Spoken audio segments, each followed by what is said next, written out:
because this is the last of the 2010s Star Trek movies. Well, it started in 2009 with Star Trek, and then Into Darkness was 2013, and then this is the last one that came out in this continuity. Star Trek Beyond, my favorite of the three. 2 hours and 2 minutes, so let's get started, because this is a long one. Not the longest was Into Darkness. This one, they trimmed a lot of the fat of the last film, thankfully. Because, this one was not directed by J.J. Abrams. This one was a different director, writer. It was a completely different, feel. And while it's not flawless, it's still the best one, I think, in my opinion. It underperformed, but that's why there hasn't been a movie in almost 10 years. There'll be another one, just not in this continuity. It'll just be new characters, possibly. Just don't make it feminized, like the new Star Trek shows that came out. This is the one I said, yeah, this is my favorite of the three, easily. Bad Robot production, yeah. Abrams only produced this one.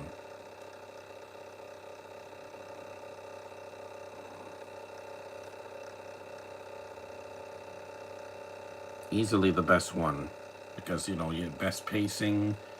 Not the best villain. There is no best villain in my opinion, because all the villains. The best villain was Khan, and I'm like, it should have just been a different character.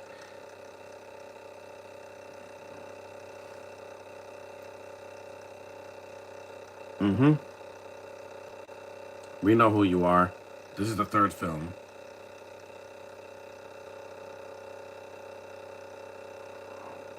Good morning, John. This movie kicks the crap out of Rise of Skywalker. Yes, because it has a beginning, a middle, and an end. And it's shorter. I care about these characters. The actors are much better. And also, the ending is one of the sweetest fan service moments of the entire franchise. These creatures look great, too. The effects in this are phenomenal. And also, this got an Oscar nomination for the makeup, which is deceased. This is a much better movie. If this did come out at a very lukewarm summer in 2016, it would have done much better. Because, hey, look, he's...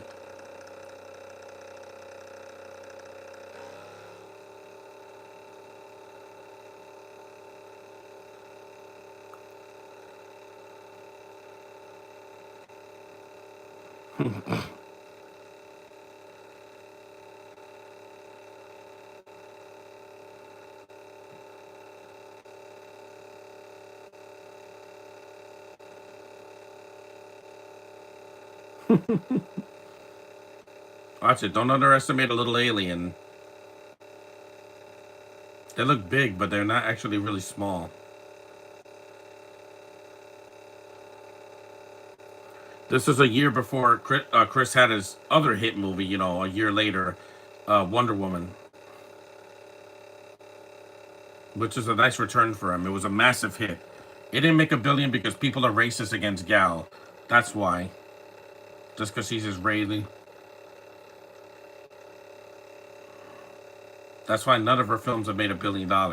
Because people are racist.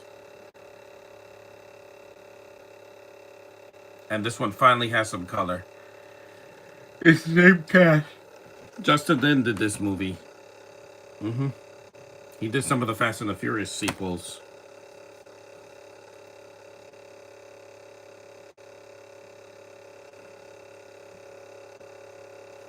And The Boys came out like a few years after this, because that was in 2019. Yeah. That's what Carl Urban uses his real accent and has a beard.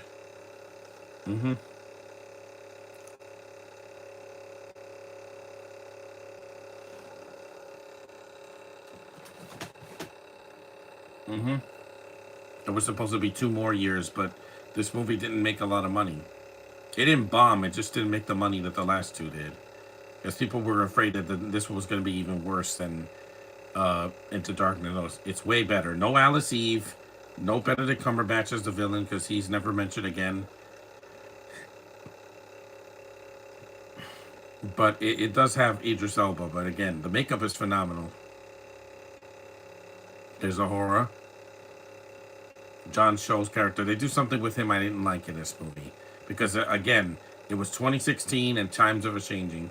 He has a daughter. That was fine. That's all you needed. Catch those little creatures.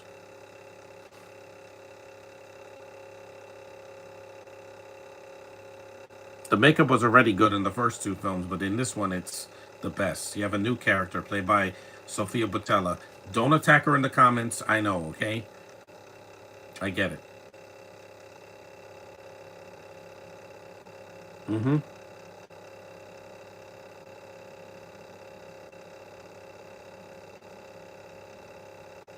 That's why I had to put this month because June I'm not celebrating that. I'm not seeing any movies with anything with Pride. Let's just leave it at that. Spock.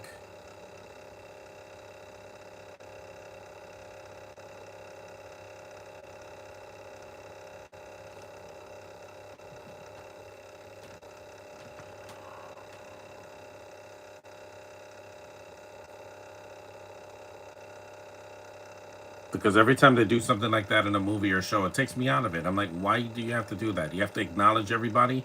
No. I don't need certain people in my films or shows. I'm not talking about skin color, I'm talking about affiliations. It's not needed. It takes me out of the film or show.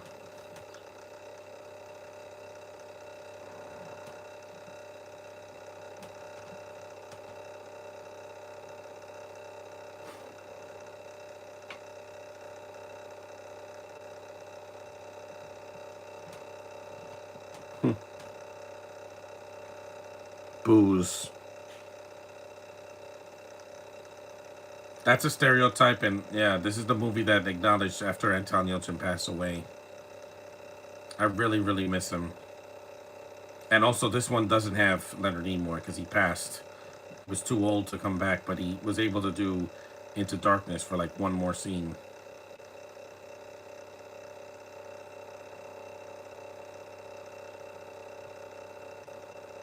I don't drink. I don't want to ruin my brain. Alcohol kills brain cells. This cast has chemistry though. I'll give it that. That's what saved these movies over the Star Wars sequel trilogy because those I was in pain the moment it started. This had a beginning, a middle, and an end. And while the middle had a lot of problems, I would sit through that movie any day over The Last Jedi.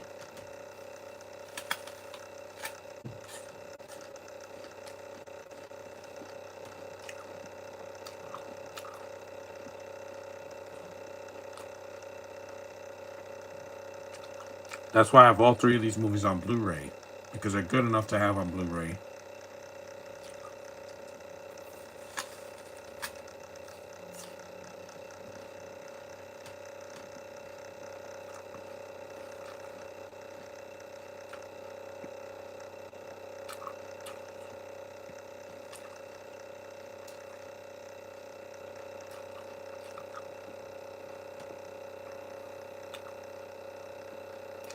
No, you didn't have to make Sulu what he is. I know that what George Takei is, all right?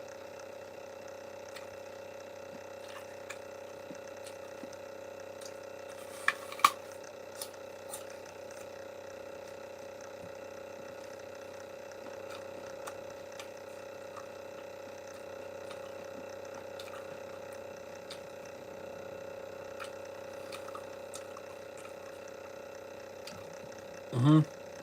It looks like a space station. Yeah. This one, they could have had a chance to have a really good villain, but they just didn't. There is no Thanos in here. There's no Darth Vader. There's not even an Emperor Palpatine. It's just alien, generic alien number 3. The effects are still good. It looks like the planet from Guardians of the Galaxy.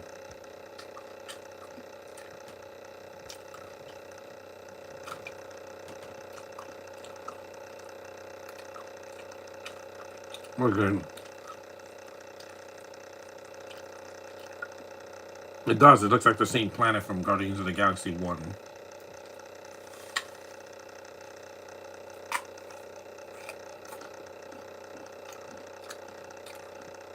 Did I mention that the makeup is phenomenal in this movie? It should have won.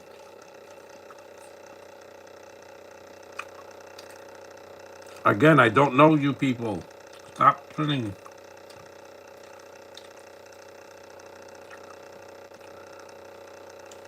weirdos.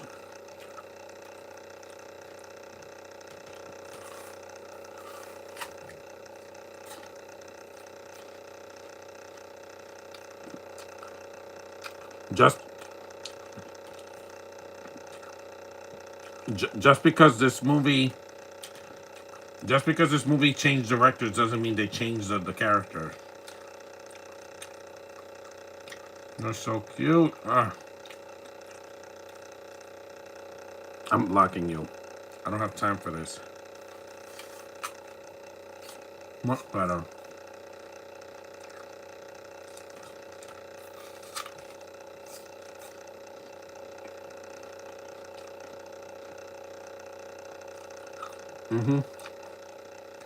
We're 11 minutes in and people are already starting in the chat.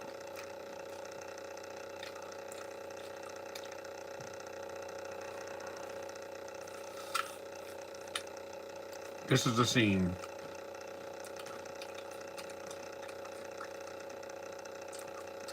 I'm like, I thought that was his brother or something. And yeah. Why did they have to do that? Because again, George Takei, you know what he is. I love the picture at the end of this movie. It's a love letter. It's not a middle finger like what J.J. Abrams and the rest of the writers did with the sequel trilogy. It's a loving tribute.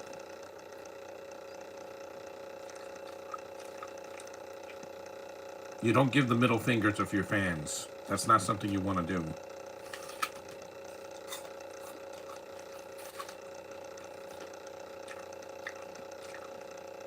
Yeah. Rest in peace, Leonard Nimoy. I miss you, man. You were the best. The one and only Spock. Yeah, they said that he died. Of course, because they had to write into the script since, he wasn't there. But he'll never be forgotten. Never. I remember the year he passed. It was in 2015. I was sad because the man was a legend. Well, he did smoke when he was young. That's why his voice was raspy before he died. But he'll never be forgotten. Ever. Here comes the villain. They do introduce him early, but the problem is Elba's not threatening in this movie.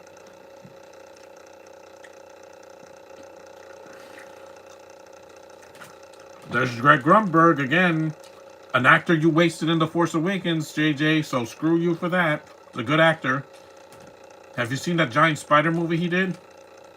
He's a good actor. Stop wasting good actors.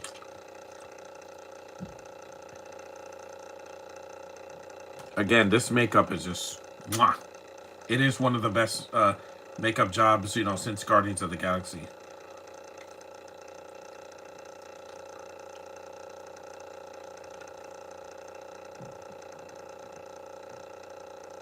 Yeah, they're translating what you're seeing.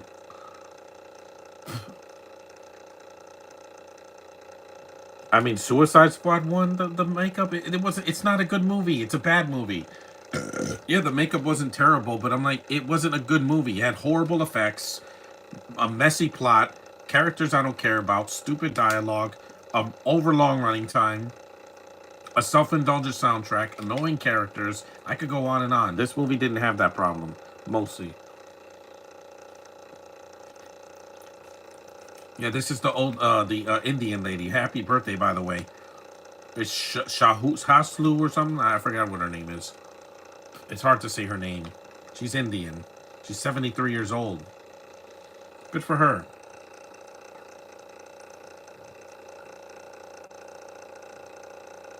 Her voice is too deep for me. I prefer women with lighter voices.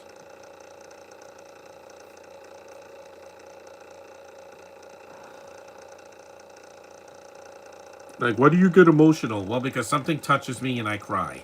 That's why I feel, because I'm human. A condition does not define who I am. what my human traits and my humanity does. That's why when I cry on here, I'm not ashamed. Why should I be ashamed of my tears? You know I'm gonna cry when I see Superman 2025. I'm probably gonna get emotional the first 5 minutes. Who knows? I love that character so much, and Crypto. I would never want to hide my emotions. That episode of the show, Monkey Fun, it makes me cry. The first 10 minutes are so sweet and human that it hits me.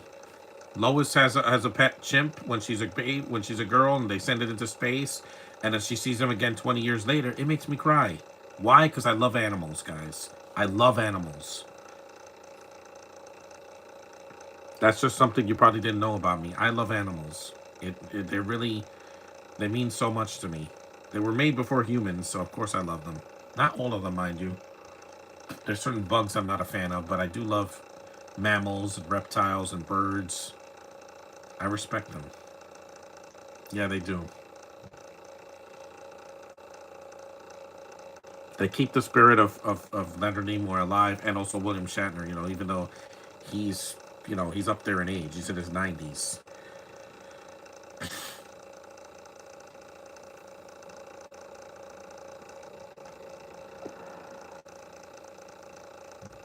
This one just is the most fun I've had with all three of these films. It's like in The Next Generation, the best one is First Contact. I love that movie so much. The best of the originals is Wrath of Khan, but yeah, I really like that one. But I think the most fun I had with the first six movies is probably six, the Undiscovered Country, because that was in the '90s, so it was when I was around. Because I wasn't around when Star Trek, the motion picture, came out, or Wrath of Khan. I was before my time. And 3 is decent. It's slow, but it's decent. I like 4. 5 is horrible. And 6, it's the most fun I had.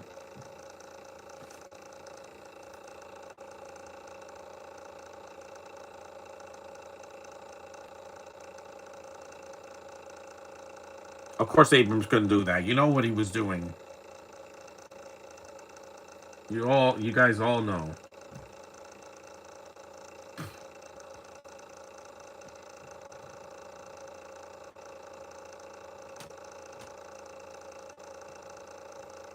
I miss you, Anton Yelchin, a lot.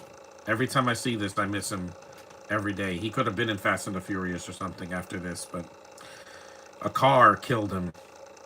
That driver, I hope he went to prison. I hope he did and never comes out, because you killed an innocent man that didn't do anything. Granted, Anton made some bad movies, but this wasn't one of them. I love the tribute at the end. I'm going to acknowledge it.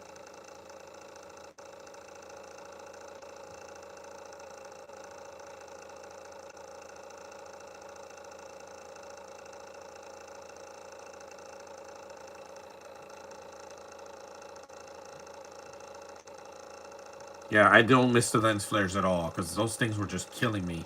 Every scene that they're in the Enterprise, lens flare, lens flare, lens flare. And this one, Justin Lin's like, nope, I'm not J.J. Abrams. I'm a filmmaker.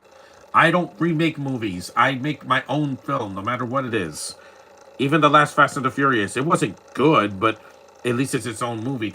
It's not a ripoff of one of the other ones. It's just, yep, red alert. Man, I should have saw this in the theaters back in 2016. I just couldn't afford it. This year, I'm just trying to save my money. And this one, the Enterprise gets decimated.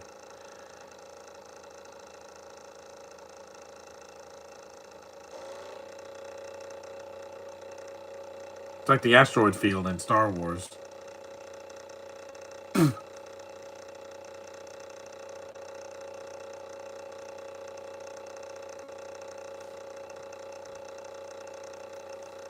It was cold this morning. That's why I'm wearing a sweatshirt, because it's in the 50s. So that's a little bit colder for a May day. It's supposed to be it's supposed to be 70, not 50. This movie's so good, man. It's so underrated.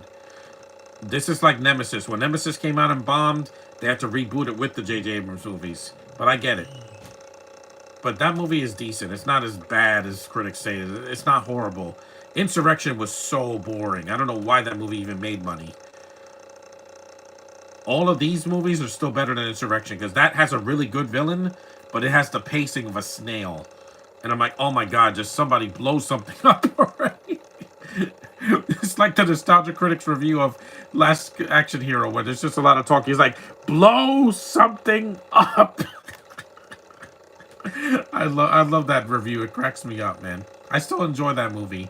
It's really long, but it's fun, man.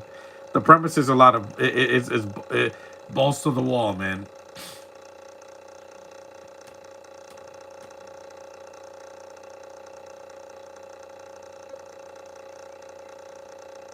At least we still got Simon Pegg. Like, you didn't know these actors, yeah, but they're always in my heart. What they did is always inside me. I always keep them in my heart, and they'll never die. So wait until Josh sees Superman. He's gonna be crying his little eyes out, like I feel emotions. Yeah, exactly. Everybody does. Stop acting like you're the only person in this world that doesn't feel. You have eyelids, you cry. Trust me, you do. That was an awesome scene. The makeup is absolutely divine. They really did it, and it's practical. It's not some CGI makeup. It's real. It's yeah. These aliens look cool, but the thing is that Elba's just not scary. You didn't have to show me who he was because they have to show him in human form. Why? Because they want to show the actor's face and everything. They didn't do that with Nero in the first one. I didn't care for Nero, but at least they didn't show, Eric Bana's face.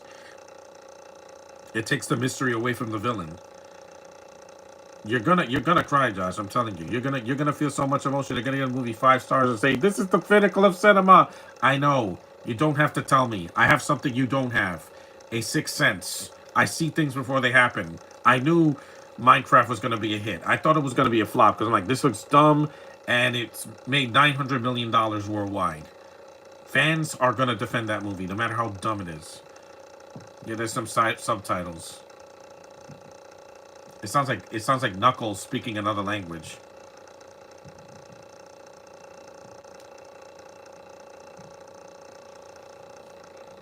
The action's really good in this movie.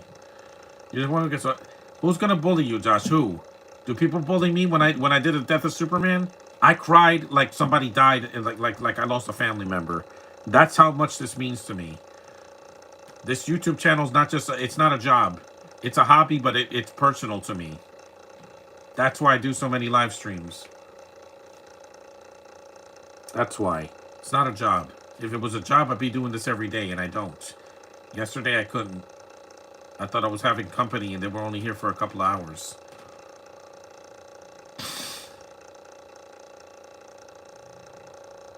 Got a disease.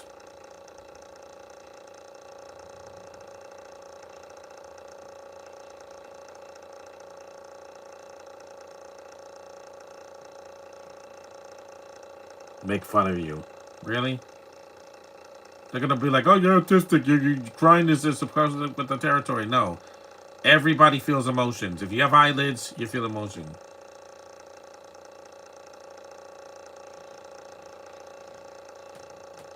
You don't have a foresight, and I do, because I knew what was gonna be a hit and what was gonna be a flop this year. I knew that movies that get released this year, that Marvel was not gonna make $1 billion this year because they don't have a Deadpool and Wolverine.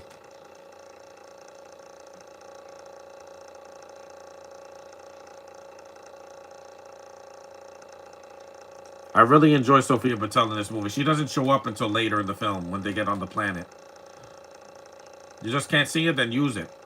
You're gonna have emotions. You're going to. You can't block it forever. Eventually, it's gonna come out of you, and you're gonna be like, "Yeah." Again, no shame. I have no shame. My tears are not shame. In Inside Out and Inside Out 2, the girl cross cry. Why? Because she's not a robot. Riley is human. She's just as human as the rest of us. That's what people connected with. Her humanity. Not the pretty colors and the voices in her head. Her humanity. What makes her crawl.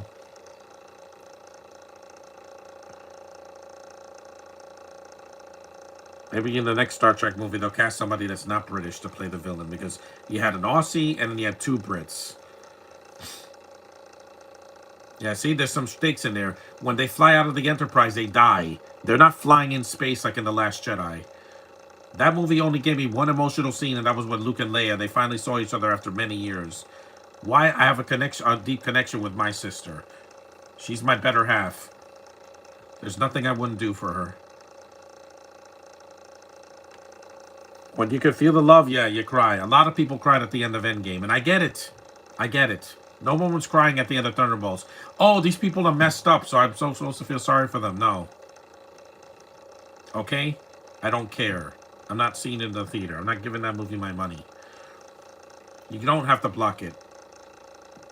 Men are supposed to cry. They're supposed to show their emotions. If I never cried again, I would not be a man. I didn't cry in the end game, but I did. There was a lot of mixed emotion inside of me. I let it all fly.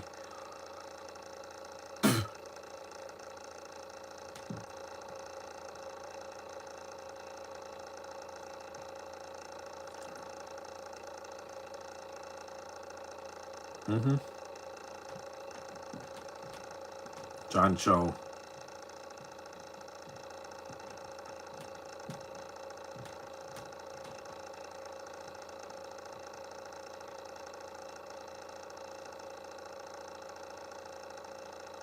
When I'm emotionally invested, anything can happen. I could burst out laughing, I could get angry, or I could cry. Because my emotions are not blocked. There's no drug in the world that can block who I am.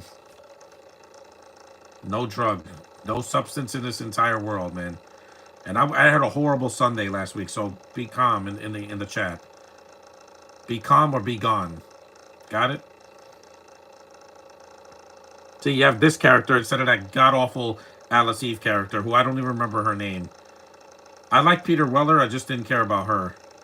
You could have done that entire movie without her, and it would have been... She's like the code breaker in Last Jedi. You don't need him. You don't. She was there to fill time. She was blonde time filler. Just like Florence Pugh.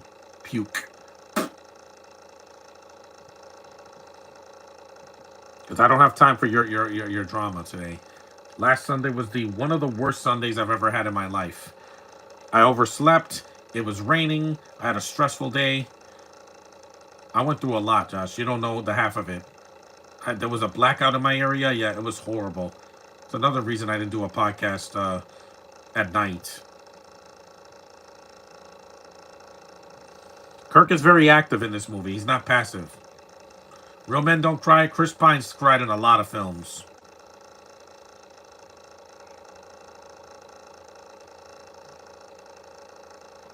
I like the look of this villain. I just don't like the actor playing him. He's been in too much. I'm surprised he hasn't done Star Wars yet, because he did Star Trek.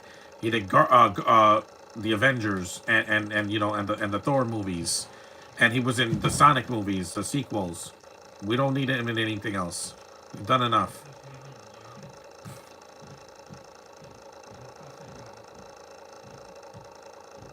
This also reminded me of Captain Marvel a few years after this, which I love.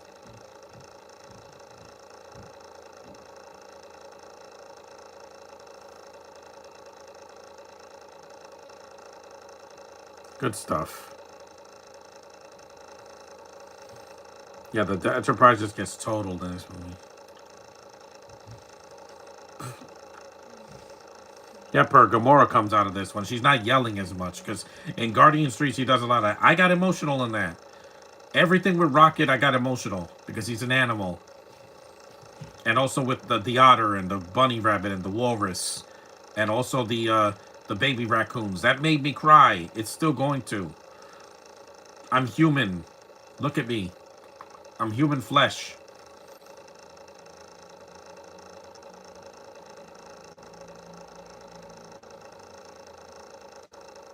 It was Guardians 2 that got me emotional the first time. When her and Nebula hug, I was like, I felt something.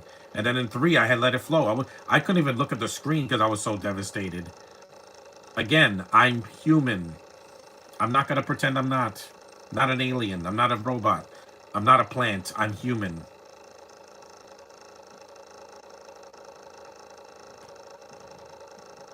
Yep, got it.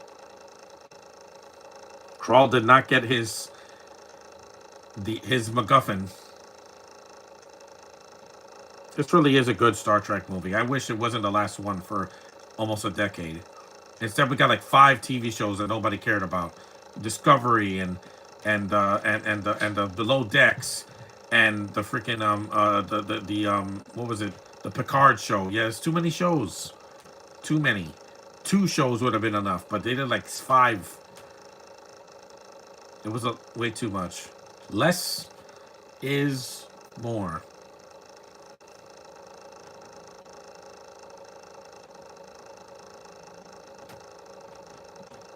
Cinema and TV shows make me happy. And sometimes I can show my approval by crying. I'm not going to be like, I'm going to cover myself. No. What you see is what you get. I don't have I don't have a mental illness. I have a condition. But ADHD does not excuse me from emotion. It doesn't block my emotion.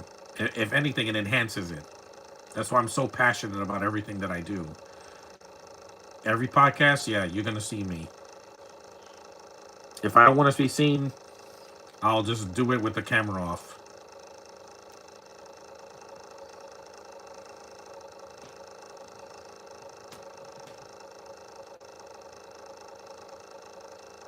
Evan shows emotion. He's not a zombie. He shows emotion.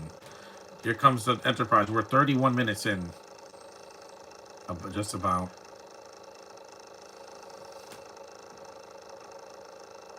And unlike Avatar, this movie has some humanity in it.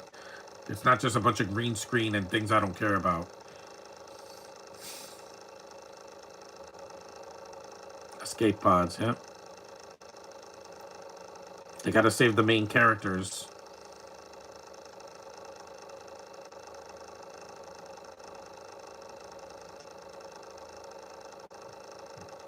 Yeah, that thing is just destroyed, man. They suffer worse damage than the Guardians did in Guardians Volume 2.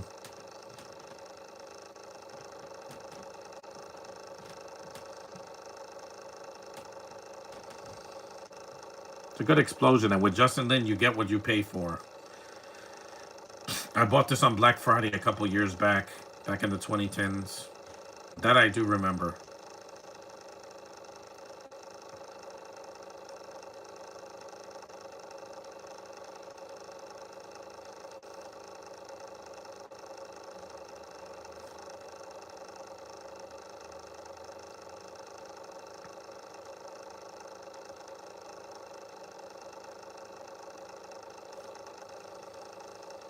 That's intense.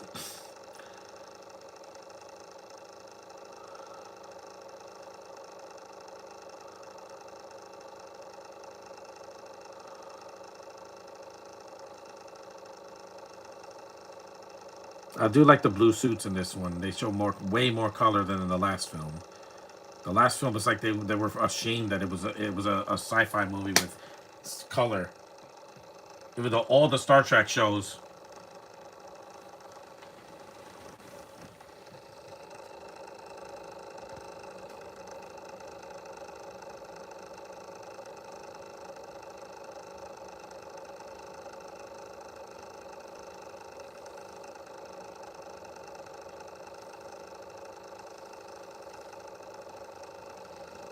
Mm-hmm.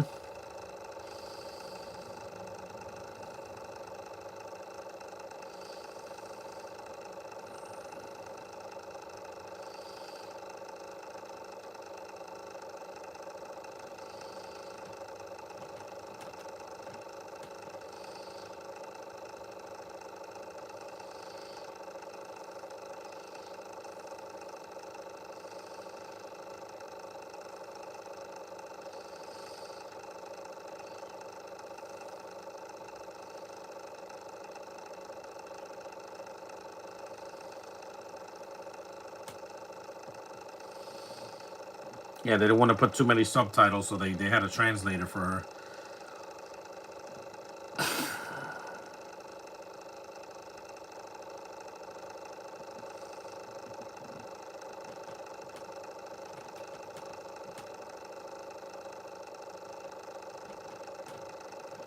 It also has that look of Thor Ragnarok as well, but it's not as goofy. There's some jokes in it, but it doesn't overdo it like Love and Thunder does. With the Jyla, is it Jayla or Jyla? A rebellious alien warrior. She's awesome. She's basically what the hobo should have been. I'm not saying you have to be covered in makeup, but she's bad ace without being a superhero. She has some emotion behind behind all that makeup. Again, I could mute this part. They're just talking.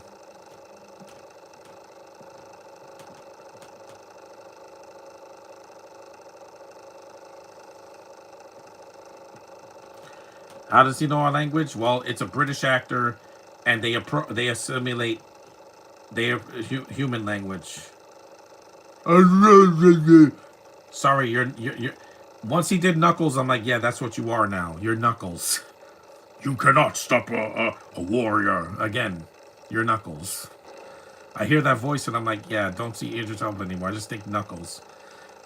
That's gonna be his. It's like Ben Schwartz. I hear that voice, I think of Sonic, or Colleen, I think of Tails. Now with Keanu Reeves, I do see him as other things, but his shadow is basically you take John Wick and make it a little bit lighter because it's he's not killing people like John Wick is every 2 minutes, but it worked. And with Shadow, it made me cry, Josh. It's twice. Why? Because I'm connected to this animal. He's Sonic, but with a darker backstory and, I don't know, emotion. He's not just joking every 2 minutes. He had a tragedy. I get it. I understand.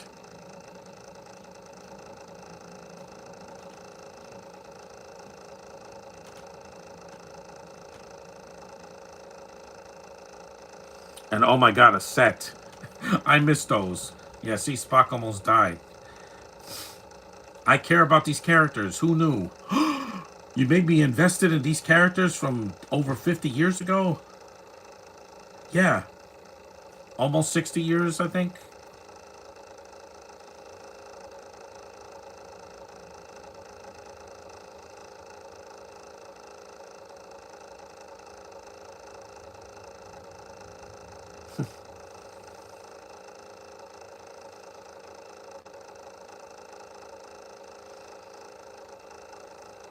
It is. Time is a critical factor. I do agree. See, this is really well written. This isn't just some dumb sci-fi movie.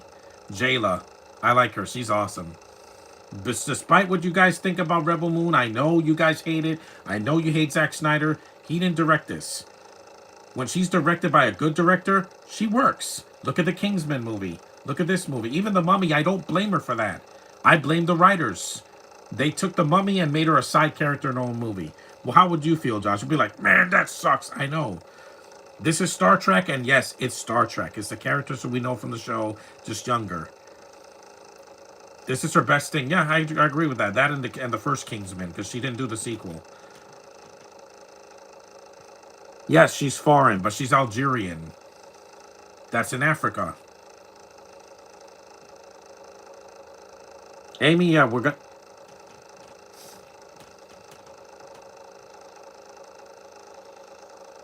The characters are very active in this movie. They're not doing nothing.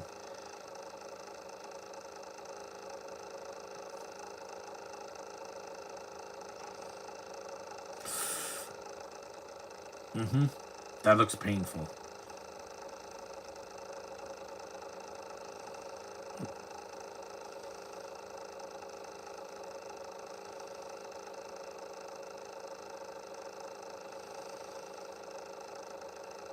This was just like with the recent Captain America movie. It got so much flack by critics and saying it's weak. I'm like, no, there were some good things in it.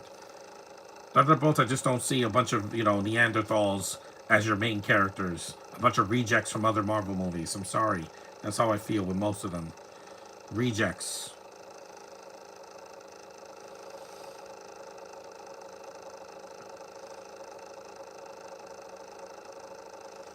Hotel Artemis, I liked her in that too.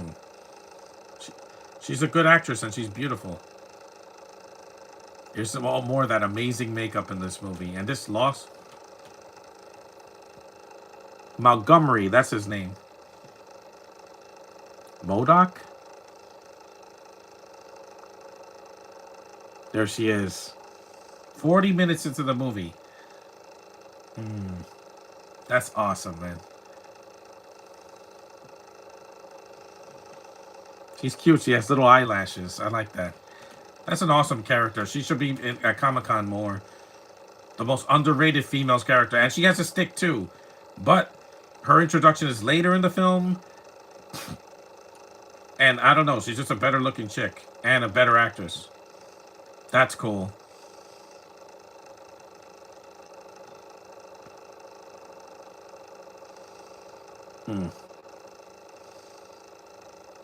If she was in the Thunderbolts, I'd be in the theater like anything. But they say, she's the worst actress I've ever seen. Just because she worked with Zack Snyder? Hmm. Hmm. Hmm. Hmm. And she has a sexy accent too, Josh. I know I don't say that a lot, but her and Gal, they have sexy accents. I'm not gonna pretend that they don't. Gorgeous, man. She's French and Algerian, which is in Africa, so she's black. That's nice. And I think she's part Middle Eastern as well. But I will take this gorgeous woman any day over the hobo. Plus, I like the name Sophia. It reminds me of, Woodard.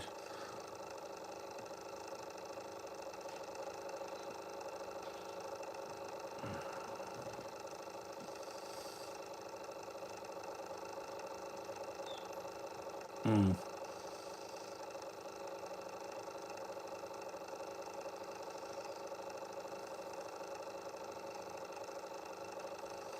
Oh, girl, I would help you any day. She's older than me by a couple years, but see? Mutual beneficial. And see, a person of color that doesn't have to stop the movie. You're sexy, Jayla. I could have seen a ton of movies with her in this role. Really, they should have used her in another movie. Unfortunately, this movie underperformed compared to the first two because it was years later and people had just seen Force Awakens a few months earlier. So, yeah, that didn't help. It didn't. That's why J.J. Abrams didn't direct this. That's a cool shot.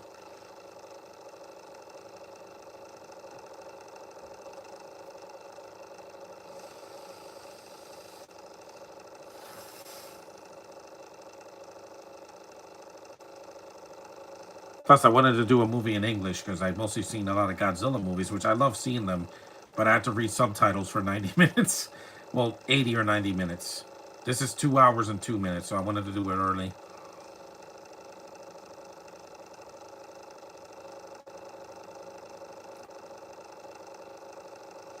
If she goes to Comic Con, I'll let her sign this because I'm gonna be like, "This is your best role. You're an alien that has a hot voice and really cool makeup and is a cool character." You don't talk about Algeria. Why, Josh? Because it's a French country in Africa. That means she's black. At least she's not, from like Afghanistan or something. That would have been worse. Kaylin could do something like this. Hell yeah. Would love to see her in the makeup and look all cute. I like her eyelashes. You know how you girls like stretch out their eyelashes? Yeah. He lost a lot of blood. Vulcans bleed too.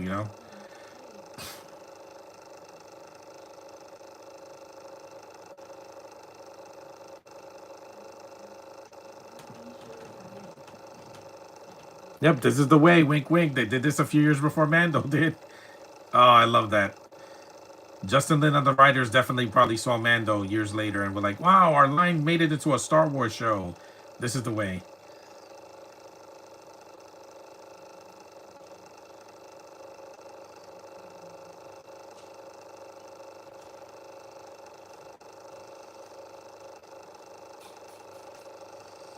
The mummy was not her fault. I'm not going to say it was her fault.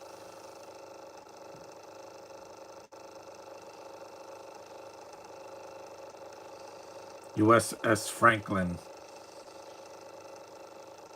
It's an old ship from one of the other Star Trek shows.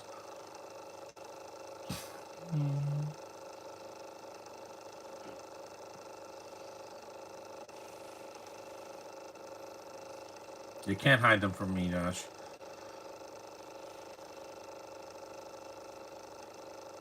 I want Eva as a voice because I'm like, her voice is way too cute and to not be used in animation or like for a CG character.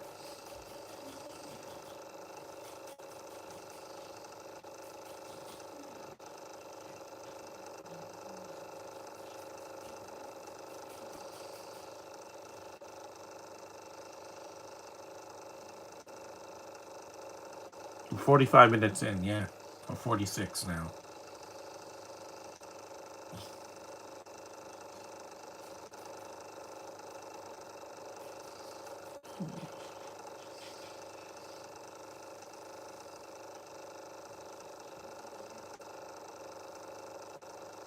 The ship was mostly destroyed, but there's still some parts of it that work.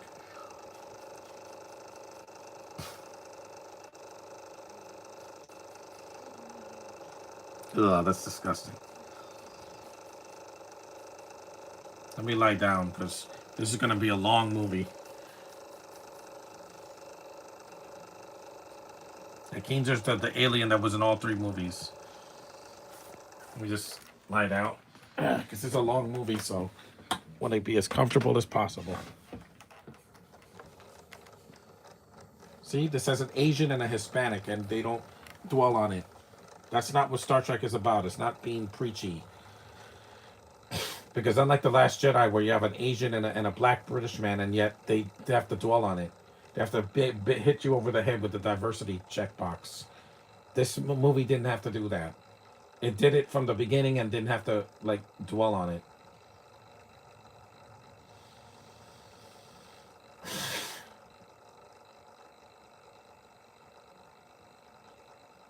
Still very entertaining, this movie. Like I said, it's not as long as the last one. They trimmed a lot of the fat, which was basically Alice Eve's worthless character and some subplots.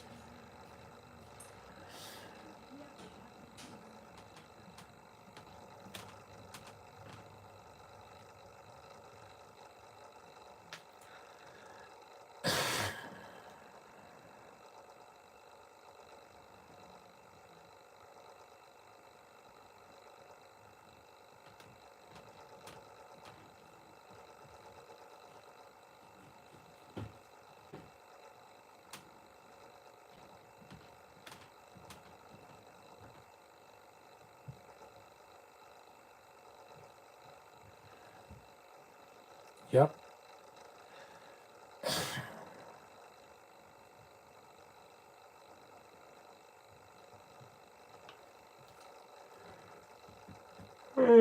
Sorry, I just woke up like about an hour ago. The movie, we're almost.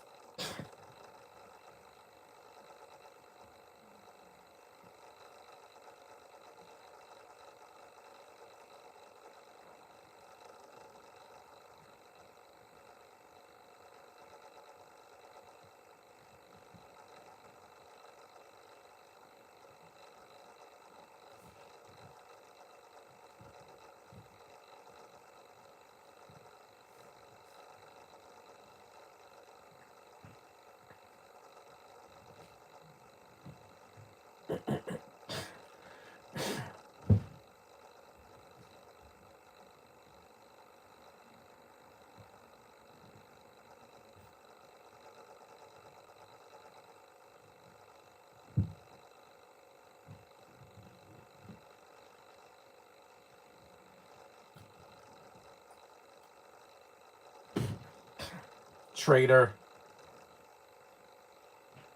She betrayed them.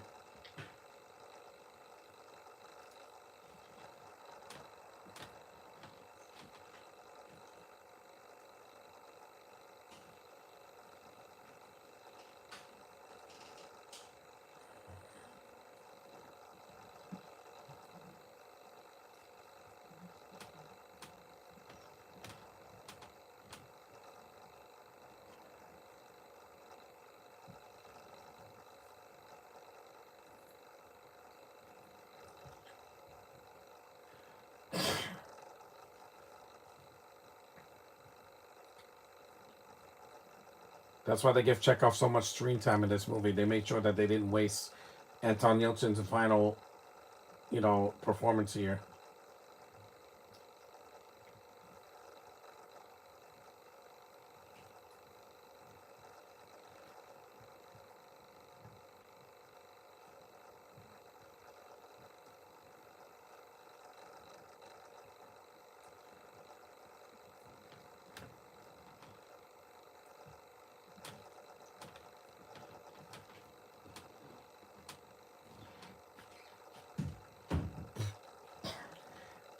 There it is. Yep, the ship is flying again.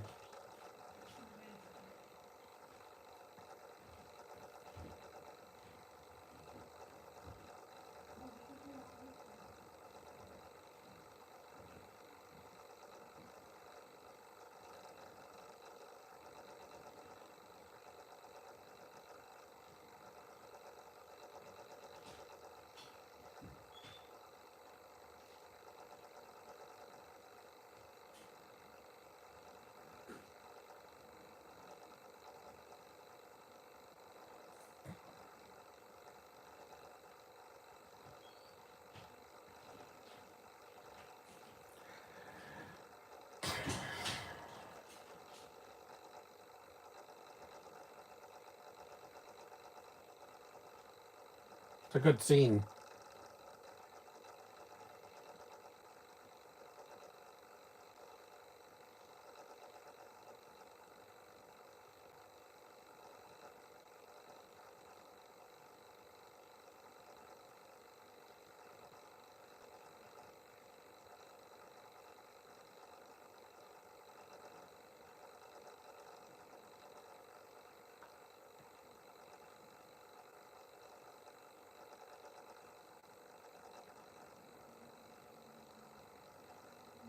Goodbye, traitor.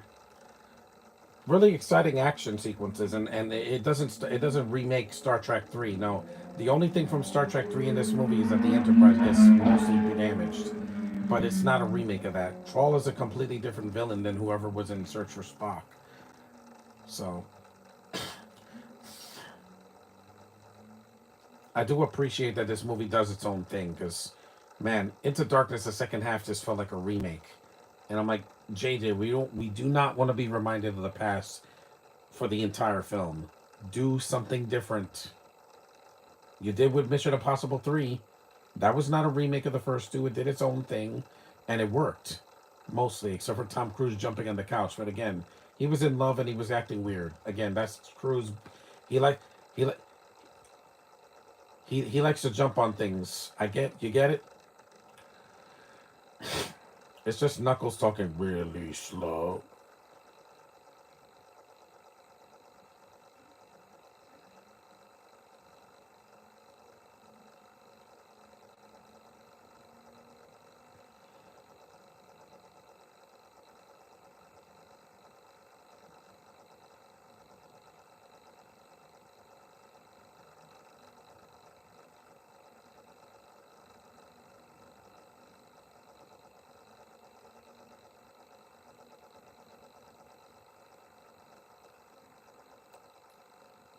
Toxic fandom? No, there's no toxic fandom for Star Trek. This was different and it worked mostly for.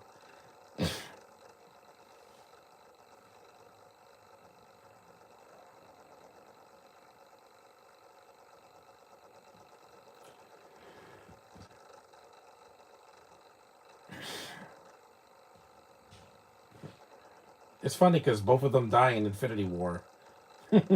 Yeah, 2 years after this, Infinity War blew people away, man. He's one of the first to die, and then she gets thrown in the pit by Thanos.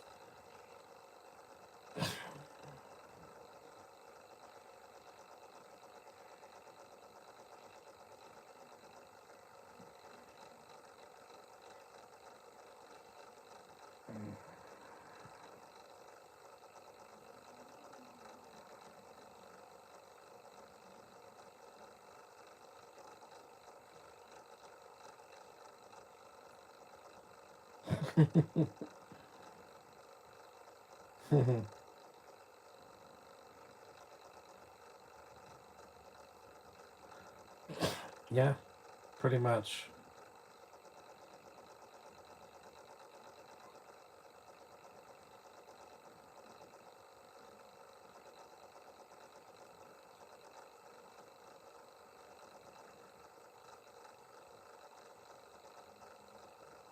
His species. Hmm.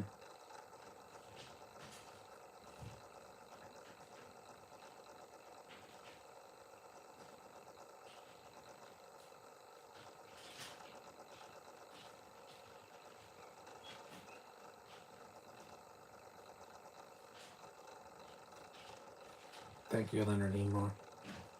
I know he really did.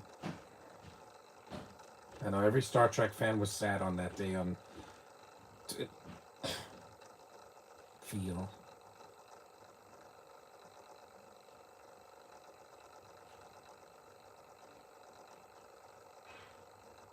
He did. Yeah, he lived a long life, man.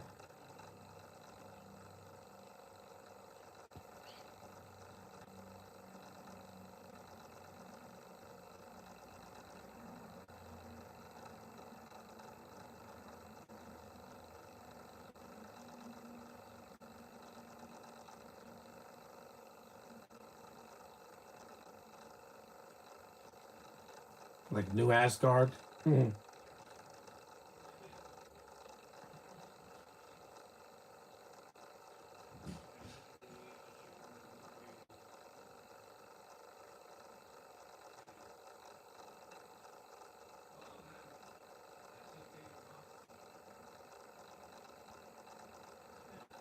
I know. They're like two peas in a pod.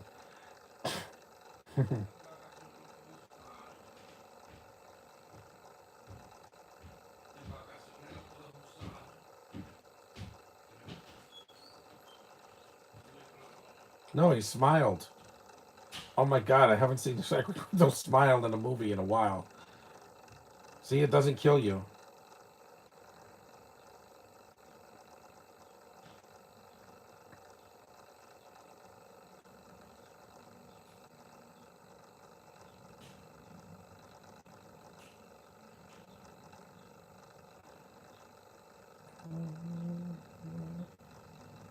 Oh no.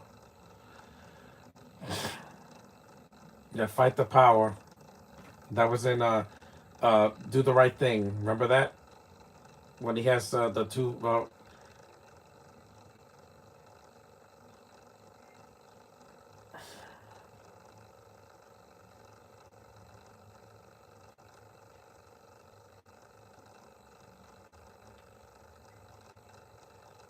it is very loud.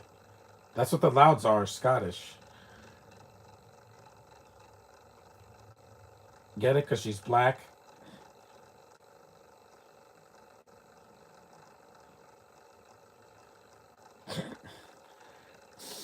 This is a cool character. If only they had done more with her in this. If they had done a sequel with her, that would have been awesome. But don't worry, Sophia, you got this.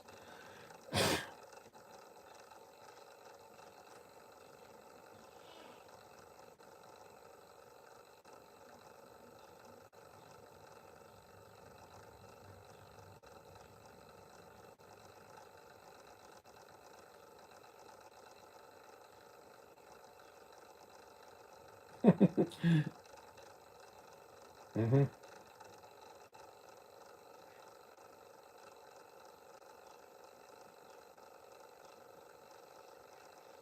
That's awesome. See, she uses her stick for good, not evil. You stupid hobo.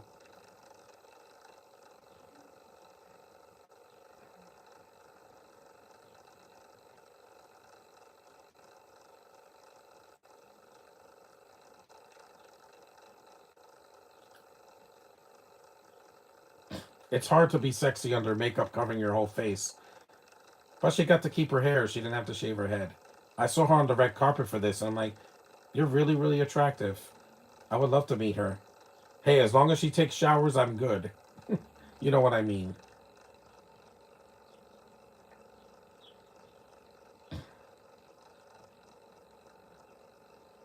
Because she has a stick, and I'm like, AJ Abrams, her stick is bigger.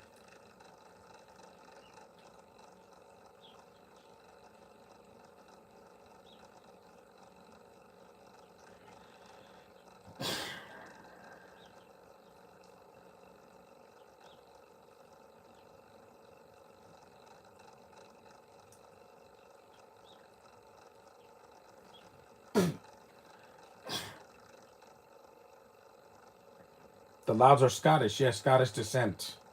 Loud is a Scottish name, like McLeod.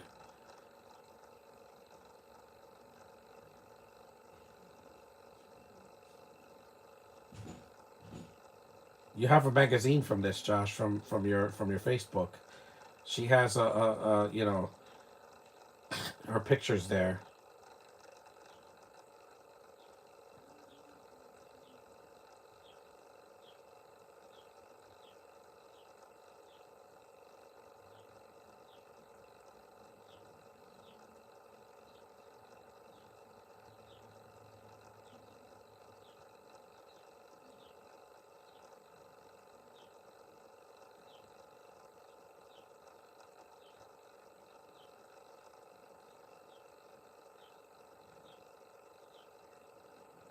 And now they say they use Chris Pine in this movie. Of course, is the main character, because in Wonder Woman 1984 they just brought him back for plot convenience because people liked them in the first one.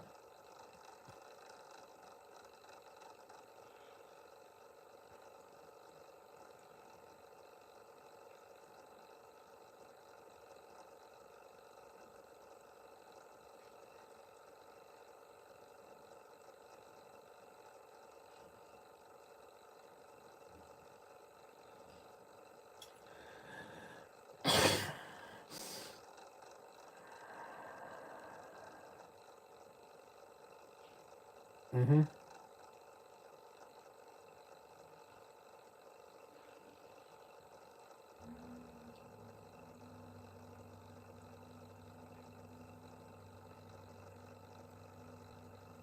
Gal doesn't work by herself. Well, we'll see.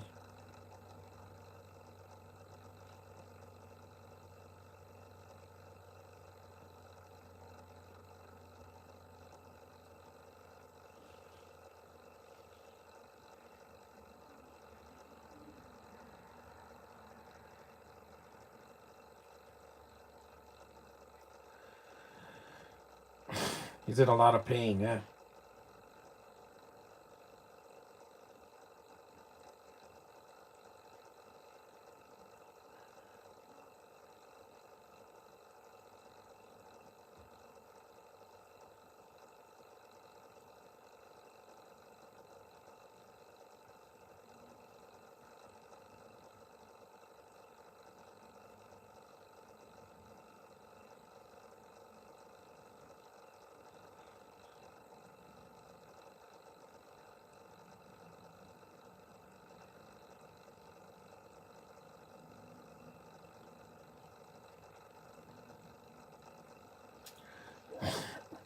Yep, you will. See, that's a joke. He got warped. he got he got he beamed them out of the someone beamed them out of the area. Nope. Yep. Beam me up, Scotty.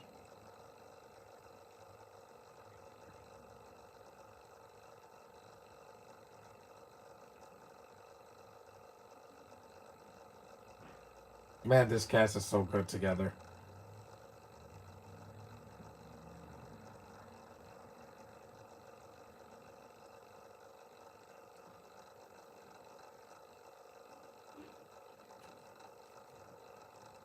They really do feel like younger versions of DeForest Kelly and Shatner and Leonard Nimoy. While they're not perfect, I still think they really do capture their essence. Just like in the Star Wars prequels, when Ewan McGregor was Obi-Wan, when he was younger Obi-Wan, he worked. Obviously, he came back, so it worked. What works, works, and what doesn't work, just abort it.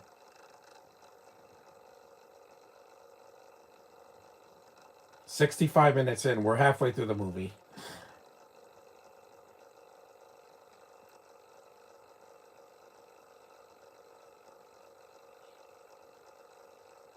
This movie's telling a story, not preaching like these stupid shows like Discovery, whatever. I'm like, I'm not stupid. I heard all the thematic elements in those shows.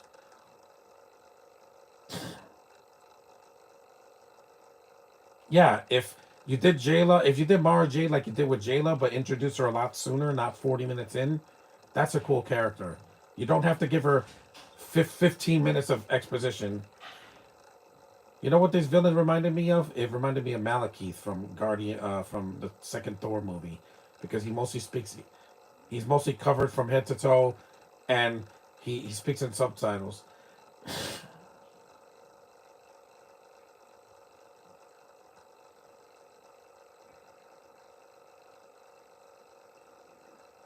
Oh sure, yeah, grab the Asian guy.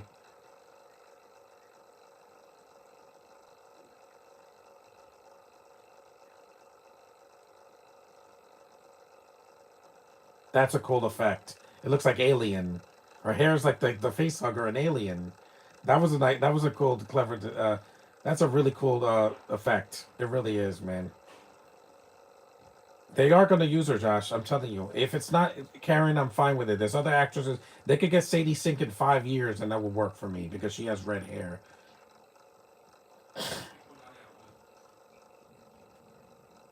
I talk like this. If Daniel Kaluuya talked like that in Spider Verse, I would have died laughing. But he's not funny. He just it's weird. It's a Spider Man with a afro that speaks in a British accent. Yeah, that doesn't make any sense, guys. That's dumb. Miles doesn't talk like that, or Peter B. Parker, or Penny Parker, or any of these characters. Even the Spot, who's a villain, sounds cool in Across the Spider Verse. He doesn't sound like I can't go through walls. I'm sorry, Jason Schwartzman doesn't talk like that. I'm glad.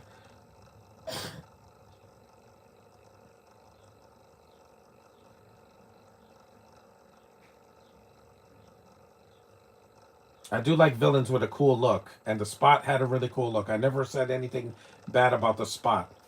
It's a simple name, and he goes through walls. That's awesome. Bring him back and beyond. Why not? He didn't die in Across the Spider Verse. That's not an overrated villain. That's a cool villain. The spots and the hat and everything is, mwah, it's art. It really is, because his villain is more sci-fi than some other villains in Spider-Man that are supernatural, like Morbius or something like that. Where am I from? I'm from the United States of America, New York. But that's all I'm saying. There will be plus. There's redhead actors out there, but I don't know. Yeah, yeah. The Spot is coming back. Good, because I want to see more of those. I can go through walls thing. That's cool. That he makes a spot and he could go through it and go to another universe. That's like Sonic. The rings could put him into another in another dimension or something.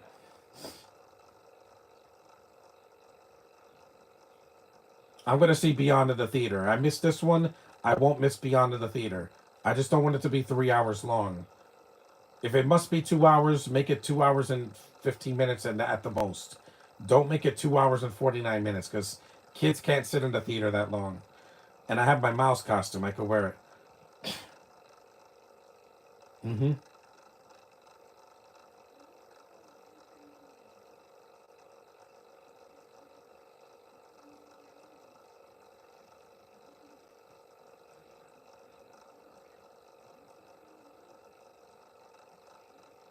The makeup is white.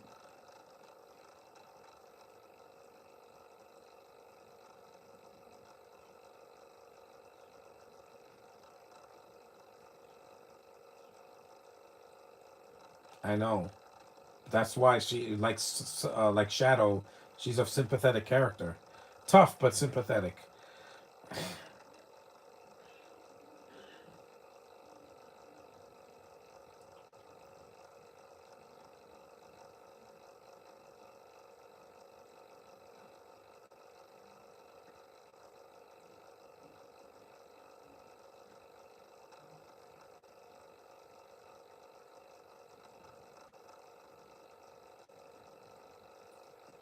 Her and Palm are very, very attractive girls that are French descent.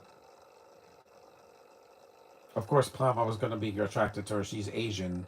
She's a blonde girl with with an Asian face.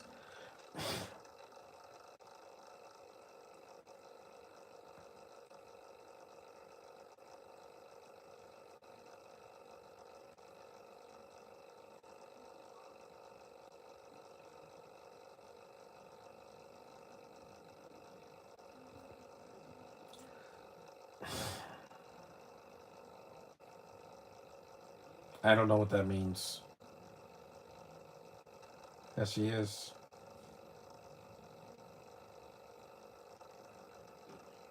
Hell yeah.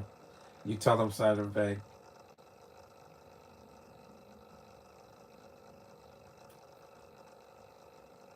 Yeah, she's a cool character. I- If I was a girl, I would have dressed like that at Comic Con. They'd be like, "Oh, I love your outfit." I'm like, "Yeah, that's a cool character. I really want to get her Funko Pop one day." So if she goes to Comic Con, I could let her sign it, or she could just sign my Blu-ray. That's fine. He's supposed to have a big Godzilla type fight with all of the Spider people. Yeah, but it's like Naya with Draculaura. Exactly. That's another beautiful girl of color, covered in makeup, but it's more her is more cutesy because it's pink and with a heart on her face. I'm like, "Huh. Man, this movie's so good."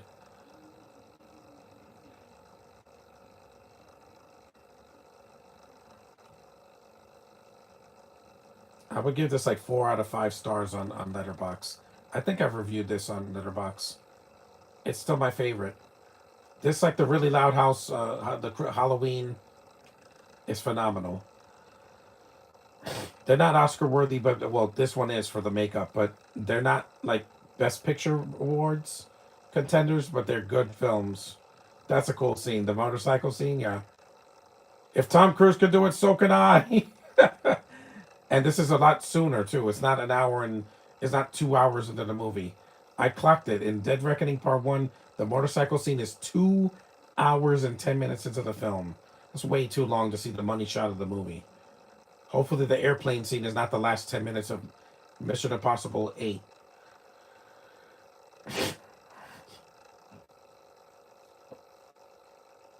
Are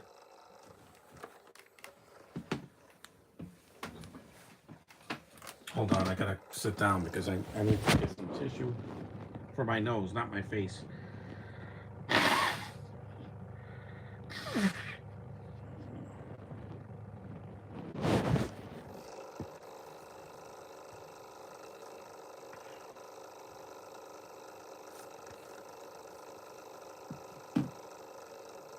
I'll eventually do Alien. I'll probably do Alien in May because there's no one Asian in the original Alien. I'm going to do it. Zoe Saldana has a nice face. I love her skin color. I always have loved her skin. Yeah, she's skinny, like Sophia, but she is attractive. I'll give her that. And she won an Oscar this year, so congrats on that. The movie wasn't good, but again, it's not her fault. We know.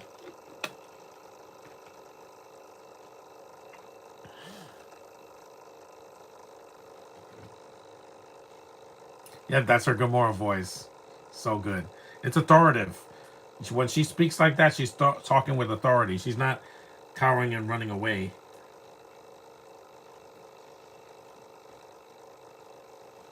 I'll see this later.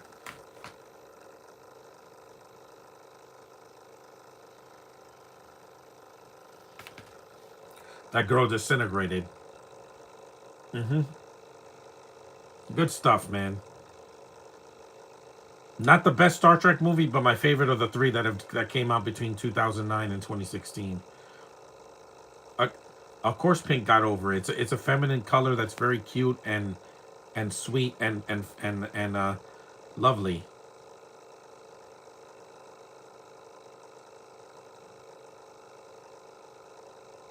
Why do you think every girl in the world loved the Barbie movie?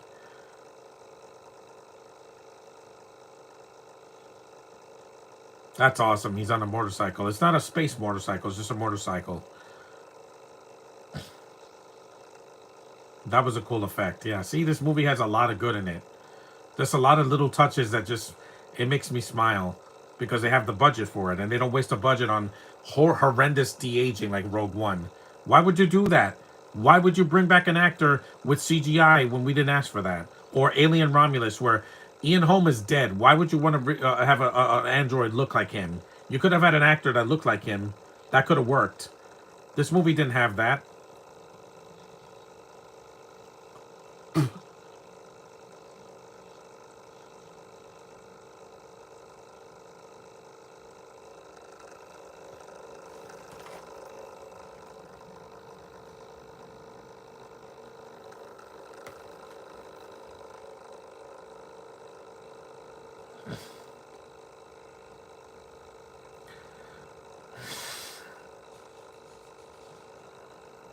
Finish the mission, Crawl. Yeah, finish the mission.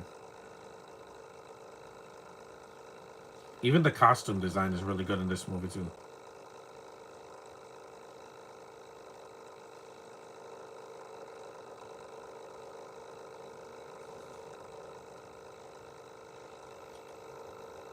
So much pink, yeah, pink.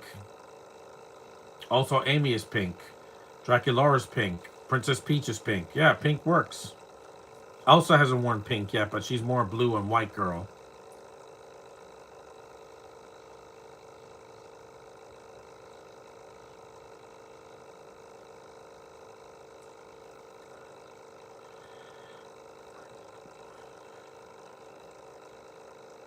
This movie has so much color in it and a lot of really good stuff in it. Technically, this is, to me, it's right up there with Guardians and Star Wars and even some of the other MCU movies that came out recently, like Shang-Chi and Spider-Man No Way Home. And this is what this kicks the crap out of a movie like Eternals because it's not as long and I'm invested. It doesn't have 35 characters in it. How dare you?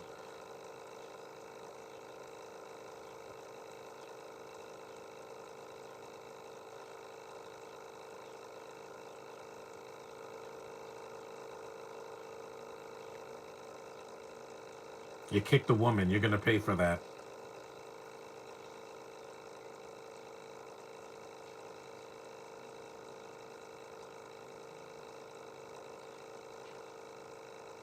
He is a main character.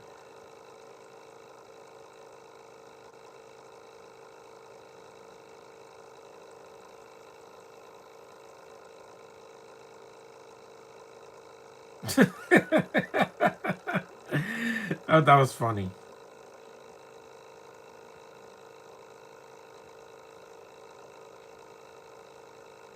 It's a very vicious fight. It's very physical. It's not just a CGI fest. It's two people really, giving it their all.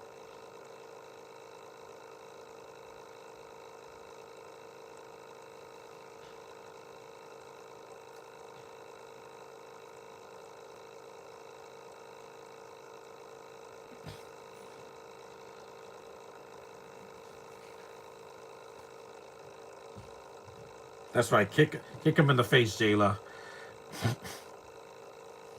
MCU X-Men is going to have a lot of character. Yeah, and color.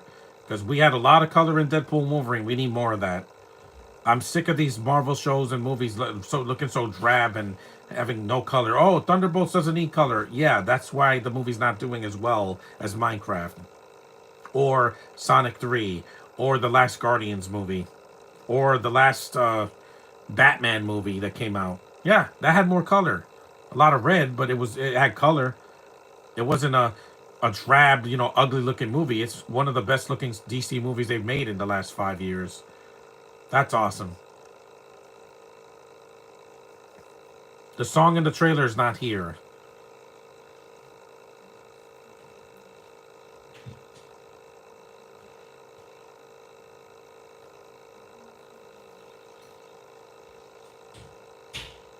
That's right.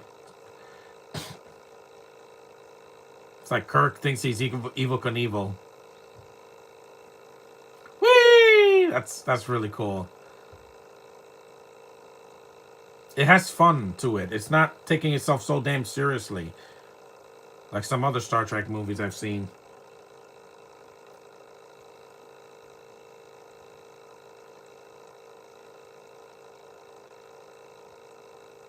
Jayla's still fighting this guy.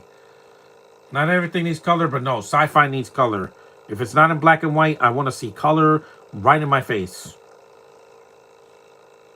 Spider-Verse has a lot of color. That's why kids go to see it, because it's not just Miles's black and red outfit. It's also like greens and blues and pink and purple and everything. Just every color you could think of with paint, they do it.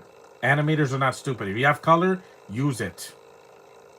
Don't make it like Oppenheimer, like, wow, this is really boring to look at. Where the movie is so pretentious, it's like, I gotta make this movie in color, and then the flashbacks are gonna be in black and white, even though flashbacks are not in black and white. The world isn't colorful? Yes, it is, Josh. It's more, speak for yourself. Gwenpool has color. She wears pink and white. You can't make her a different color because then it's not the character. Even the Marvels had color. That was nice. That was really cool.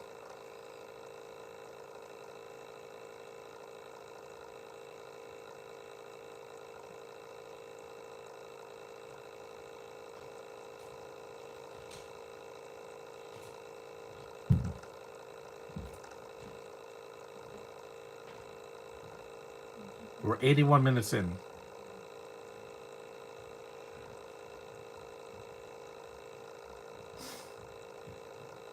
I like her context too. It's like even in the show Wednesday, like Enid is adorable in the show. Like Emma Myers, she's like what Harley Quinn I wanted from Harley Quinn. Make her cutesy. You don't have to make her a nut. I mean, geesh, or annoying. People hate it because of Bree. No, Bree's coming back. Bree's not going anywhere.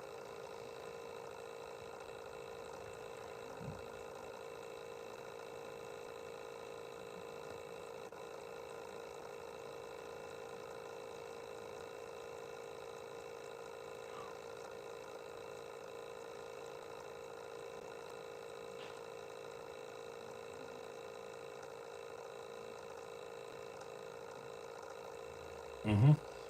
Also, this movie has a lot of expression. They're not monotone.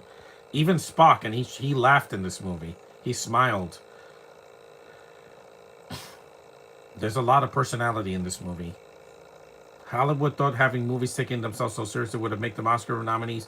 That's good if the movie's a drama. But if it's a sci-fi movie, have fun with it. Stop taking yourself so seriously.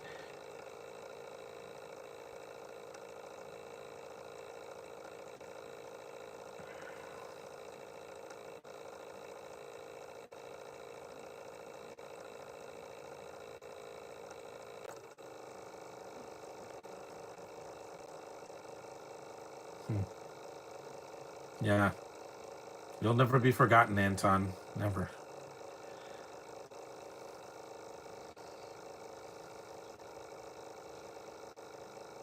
I really hope they put season 2 of The Loud House, The Really Loud House on Paramount Plus, because I need that.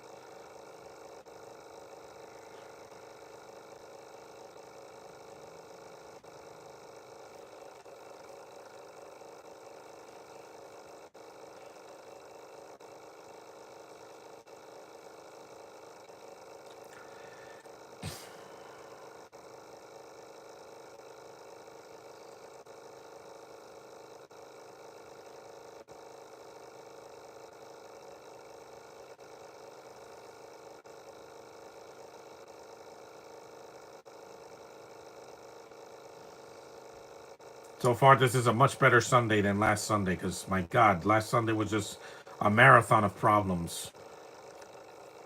Not the worst day of my life, but a bad day, though. Today is a much better day. It's Mother's Day. Again, happy Mother's Day to all you mothers out there. Be safe and love your children, because they make life worth living. Not everything needs to be a joke. This movie has some serious moments. Jayla's backstory is serious, but it has enough fun to make you invested. It doesn't like take. Here we go. And impact it. Yep, they're flying. And they're gonna fly. Yeah, that's a cool moment.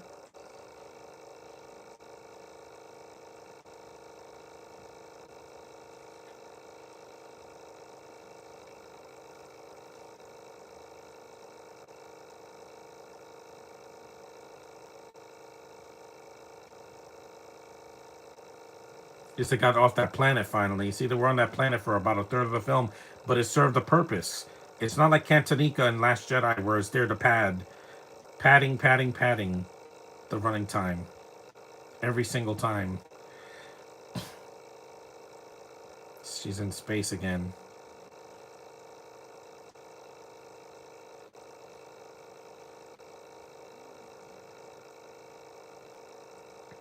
And space is so quiet because there's no sound up there. Honora was a drama, but it had sexiness to it too. Mickey or Mikey Madison, yeah. His Three Daughters was overlooked because a lot of Oscar bait people they didn't see it. For some reason they skipped it.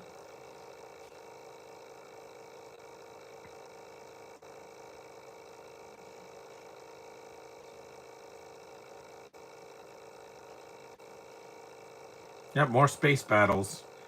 While this is not Revenge of the Sith, it's pretty close, so.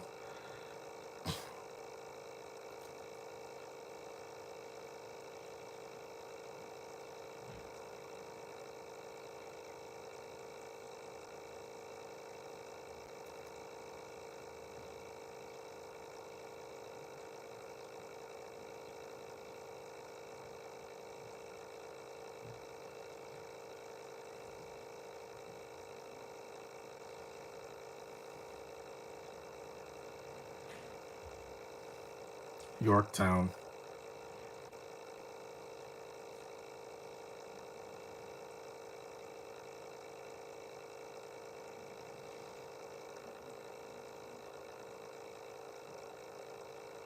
I get emotional every time when Padme starts to cry in the third act of the movie.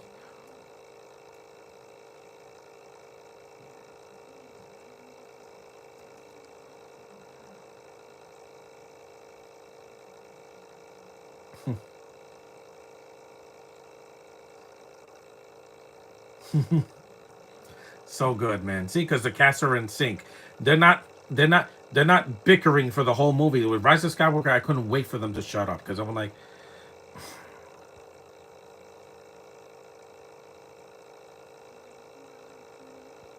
and he's not punching someone in the face in this one.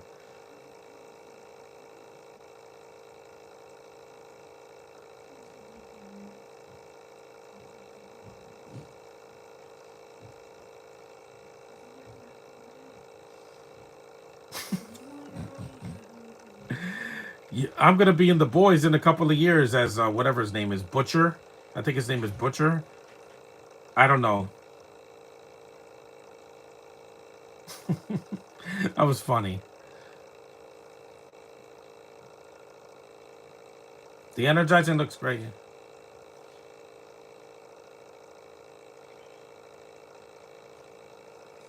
This movie has a really good pace because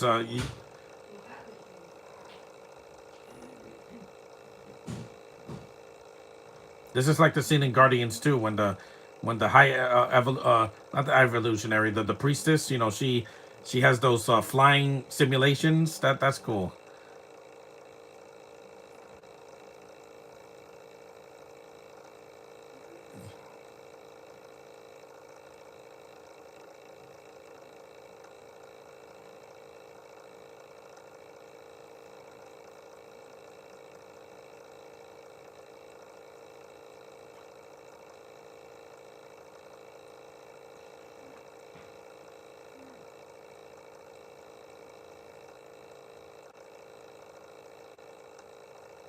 Butcher, yeah. Erin, her name is Starlight. Yeah, again, I think she's gorgeous, Josh. You know me. Lizzie in Gen 5. Yeah, I'm gonna finish that first.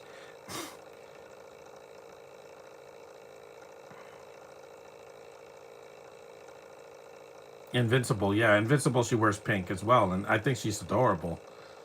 Adam Eve is the cutest thing I've seen in animation in a while. That's not completely out of her mind. 90 minutes in, we're 2/3 of the way through the film. We got the last 30 minutes.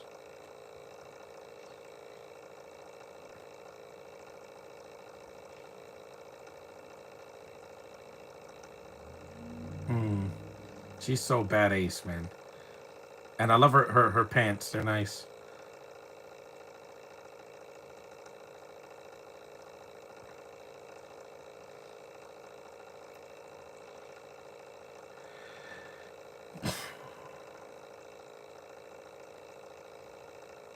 Some people probably thought this was just same old, same old. No, I'm glad that J.J. Abrams didn't come back, because I could see what's going on. It's not covered in lens flares. That was the biggest plus of all the action, the plot, and the pacing. Yet the no lens flares hitting me in the face. Justin Lin doesn't use lens flares. You can use them, but not be obnoxious about it. Mission Impossible Fallout had it, but it's not hitting me in the face in an action scene.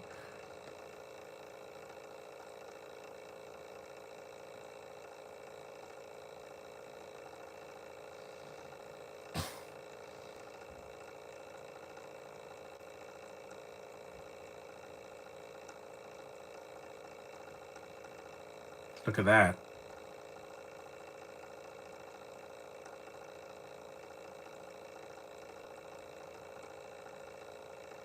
Hell yeah. More copyrighted music, but I don't want to get a copyright, so that's why I'm keeping the headphones on. Yeah, it is. I like the music in the movie. The music, there's not a lot of music in the movie, but it's enough to not be obnoxious. Like James Gunn does it the best. When it comes to sci-fi, yeah. His Guardians films has some of the best songs. Not all the songs hit, but a lot of the songs are bangers. Because it's old music. It makes the action seem more fun, yeah. Deadpool and Wolverine also got that. They use music really well. Again, suck it, sequel trilogy. This is how you end this trilogy on the right path. Mm-hmm. No. It's not classical music. It's rock. Classical music more soothing. This is a really cool third act. It does look like the same planet from Guardians 1. Groot, we're gonna be rich. I love, man, that movie's so good. And this was a year after 2 years after Guardians of the Galaxy, and a year before Guardians 2. I just love sci-fi. It's my favorite genre. My first convention was a sci-fi convention in 1999. I met some of the actors from Star Wars, the ones that are no longer with us. Kenny Baker, Peter Mayhew, David Prowse, and Jeremy Bulloch. People weren't dressed up as much in that one because it was not a Comic-Con. If I see an Adam Eve, I'm going to take a selfie with her. I'm like, can I please take a selfie with her? I love your costume. If I see a cosplayer, I'm going to be like, hell yeah, buddy. If Eva or Caitlyn beats the crap out of someone in action movie.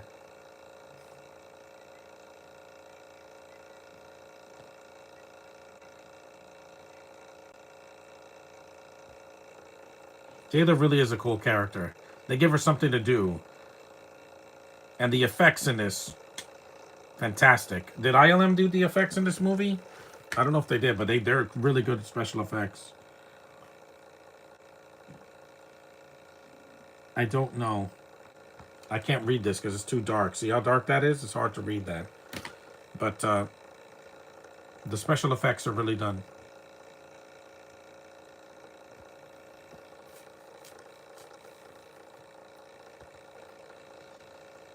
No, not the buildings. And unlike Man of Steel, they don't make this a 9/11 type sequence. There is collateral damage, but it's not the entire planet. It's a fun movie, man. It's a lot of fun. I love watching this movie.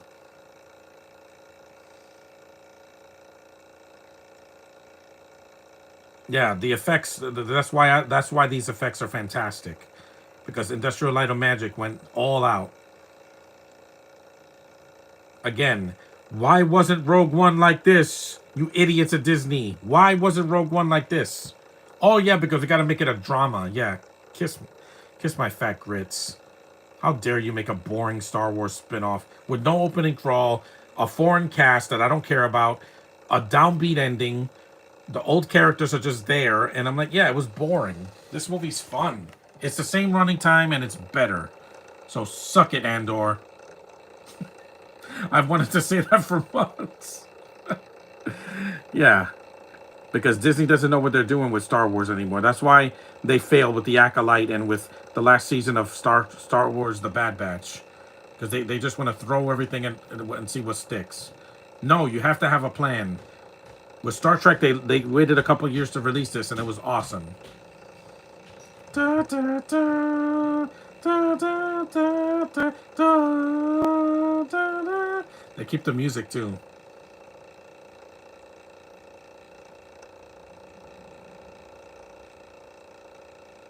Again, I'm so grateful for movies like this and Guardians of the Galaxy because they took sci-fi in the right direction and they made it a spectacle, which is why they make so much money because people love this genre. Obviously, I mean that's why Deadpool and Wolverine did so well because it's an action sci-fi comedy with a lot of blood and fan service, and it's heartfelt. Yes, that third act made me cry. I don't know why. I guess because I'm so invested. Two men are a man is shirtless, and his shirt explodes, and they're holding hands, and that's not gay. I'm like, wow, that they made that scene really emotional and tense, and I love that movie because of that. It wasn't just the jokes and the violence and the fan service. It was that deeply emotional third act. Like if we're gonna die saving the universe, and it was chef's kiss. I love it. Can't wait to do a podcast for that movie, but we have to wait. People die in sci-fi. Yeah, I know, but it should not be done in vain. Dune is another one. Yeah, it's just Dune is too long. Like it's this movie, but with with 40 extra minutes. Dune Part 2, because Lady Jessica was not. She's not in the film that much. Oh no, Lady Jessica is Rebecca Ferguson. Princess of Rulin is the boring one from Dune Part 2. You know who I'm talking about. I love the fan service at the end. The nice picture. It's touching because it knows that it has nostalgia without beating me over the head.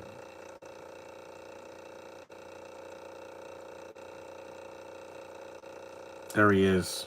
They had to show Idris Elba's face. Why? I know what he looks like.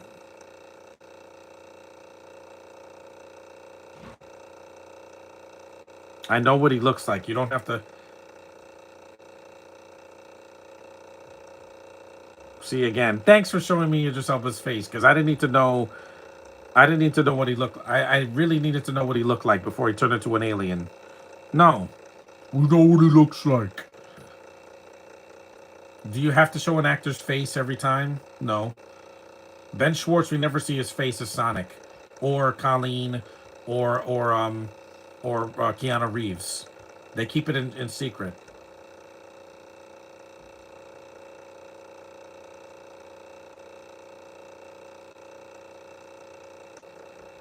Yeah, thank you for showing me that face because I don't see enough of that in Dark Tower and the Thor movies, etc., etc.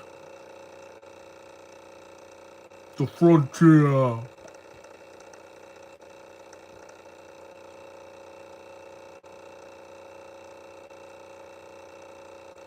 This is just Idris Elba being. At least Anya was in one of the scenes. Yeah, it was a cameo, Josh. Blink and you miss it. It's like, oh, Rebecca Ferguson's daughter is going to be Anna Taylor-Joy, who is almost 30. And they're close in age. God, this scene is... Yeah, this is probably the worst scene in the movie. Indigenous, you're not indigenous. You're black. British. You're not, like, Native American. We get it. You're proud of your face. Yeah, but you don't have to show his face. The villain should be in secret. Can you imagine if the Emperor showed his face before he got disfigured? Before the prequels? No, it would have been. I don't need to know.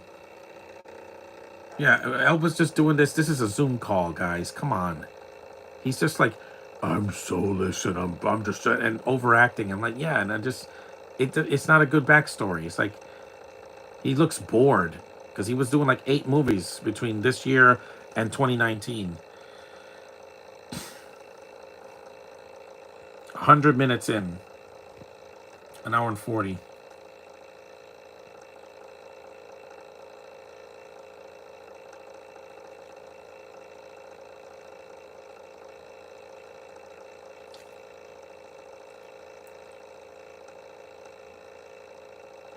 That's a really cool shot.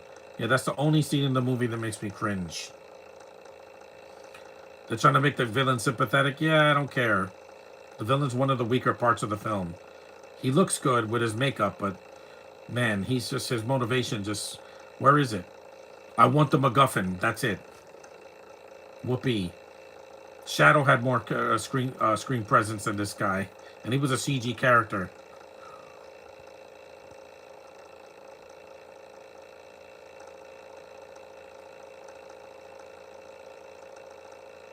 These costumes are fantastic, man.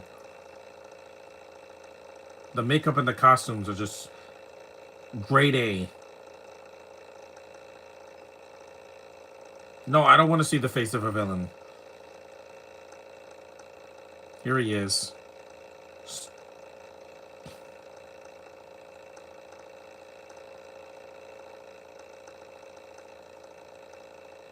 He's not scary without that makeup. He really isn't. I'm sorry. Edison? What? It's like if it's like the villain when I just did Showtime a few months ago. I'm like I could barely understand the villain. Purpose. I get to talking like this, like I'm talking in slow motion. Yeah, it's ridiculous, man. You're not human. Not in this movie.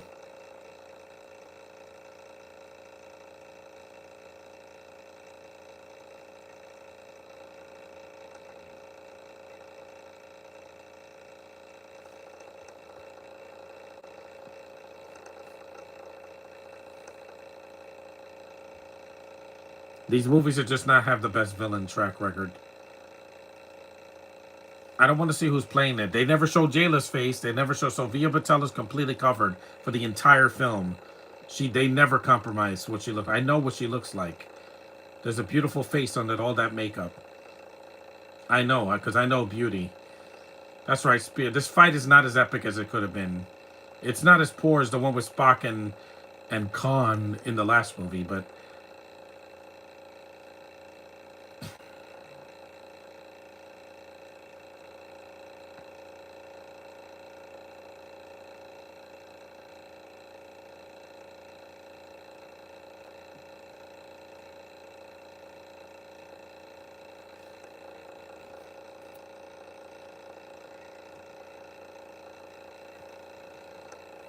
it is still flawed. But like I said, that villain, I could barely understand what he said. You gotta get the guns in here. I'm like, what? Robert De Niro was like, what the hell did that guy just say? That's why people that have a thick accent, they shouldn't be yelling in English if I don't know what they're saying. Sorry. It takes me out of the movie. Jayla, I understood everything she said in this movie.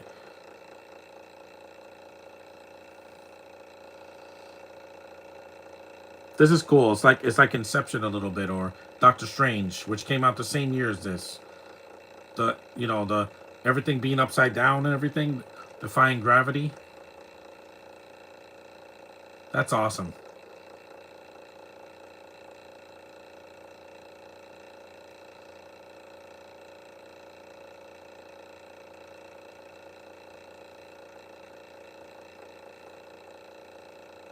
It's like if we don't see the actor's face, they don't believe it's them. Did they do that in Nosferatu with Bill Skarsgård? No, you never see his face. They keep him in shadows and they cover him in makeup. That's how you do it. Granted, I didn't see that movie because it's got wiggle fingers in it, but I'll eventually see it for Halloween or something. It's still not better than the original though. The silent picture is a masterpiece. You could never do better than that. And it's not 3 hours. The original Nosferatu was a classic. You could not do better. That's why the new version didn't win Best Picture.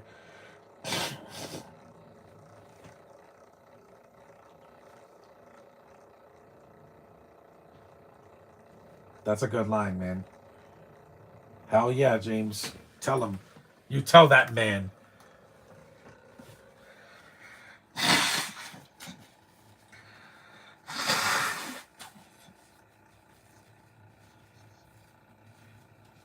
A silver lever out of a light panel?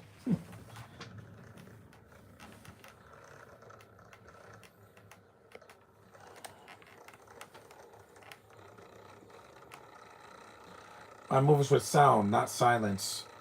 No, I prefer sound. It's just that you don't have to. You don't have to make a movie, too talky either.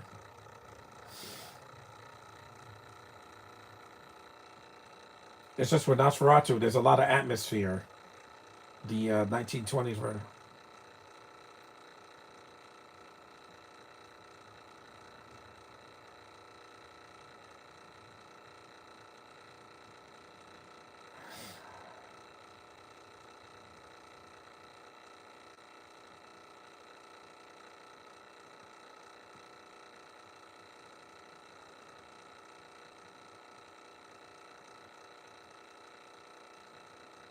Glass.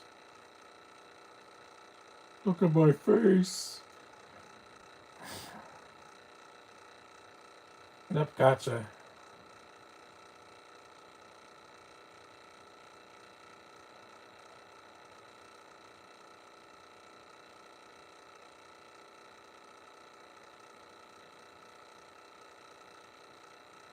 Got it. This movie's exciting, man.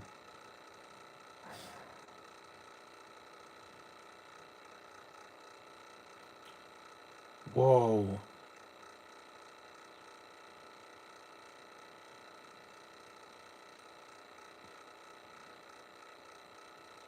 Yep. Never let him go, Spock. Never let him go. Yep. He's toast. At least with Russian and Scottish, like Groundskeeper, Willie, and Karen's character, I know. McKenna's the dog, yeah.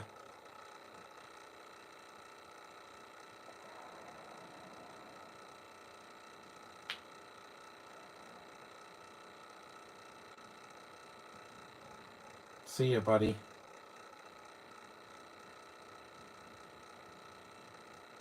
Yep, you turn to dust.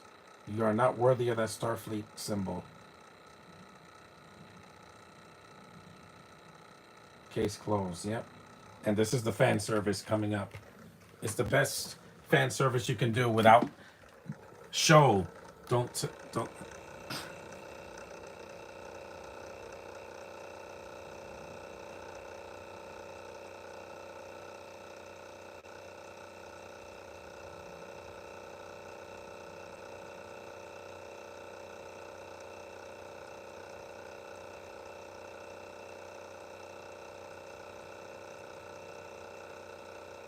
It's long enough, and it's not 2.5 hours.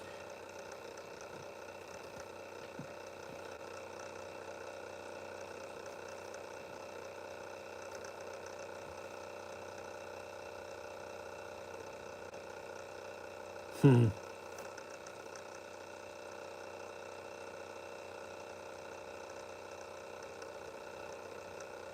This is a really cool scene. Property of Ambassador Spock.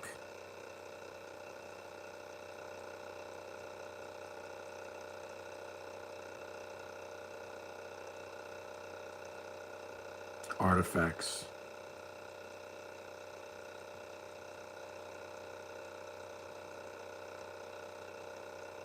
There they are. There they are. The original cast, man. Yes, sir. The original cast, man. May they live forever, man. That's the best fan service in the entire franchise right there. The OG cast. Again, suck it, Force Awakens. This is how you do it, man. May most of them that are no longer with us rest in peace. That's an awesome fan service moment. Yeah, it's gonna hit you.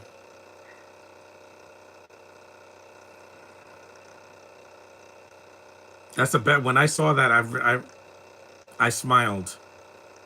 This movie acknowledges the past without crapping on it.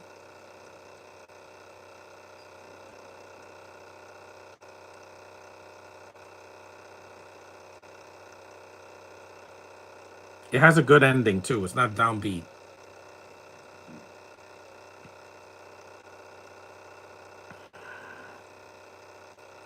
Yeah. Cheers, Captain Kirk.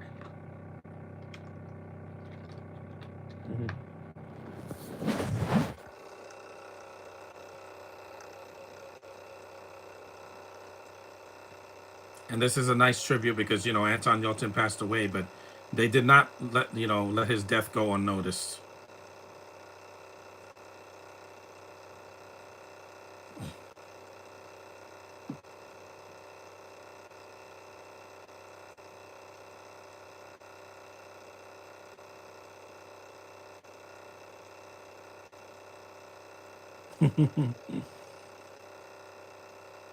That makeup is fantastic, man.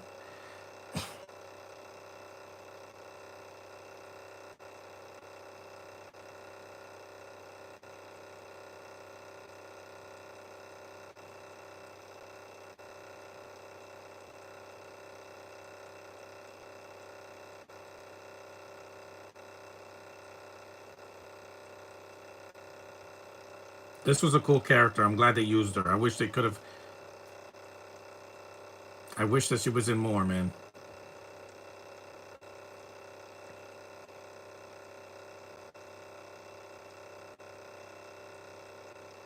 It's a good ending. There was supposed to be a fourth movie, and then the pandemic happened and pretty much killed the momentum of this movie.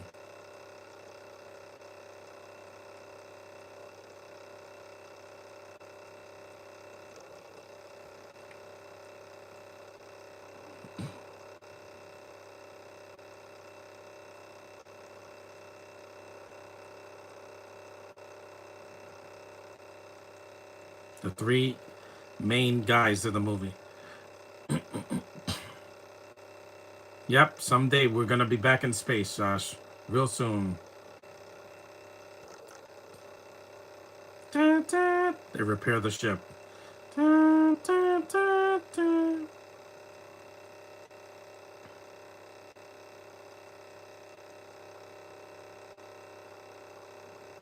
Good times. This movie makes me feel it's special. The final frontier.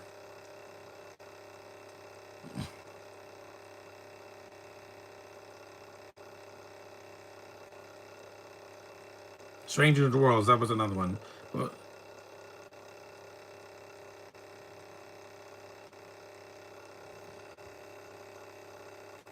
and that was Beyond. Star Trek Beyond. Still my favorite of the three, man. Written by Simon Pegg and Doug Jung. Even though they changed a lot of Simon Pegg's original script. Based upon the Star Trek thing by Gene Roddenberry. Produced by J.J. Abrams. Didn't direct. He should stick to producing, not directing.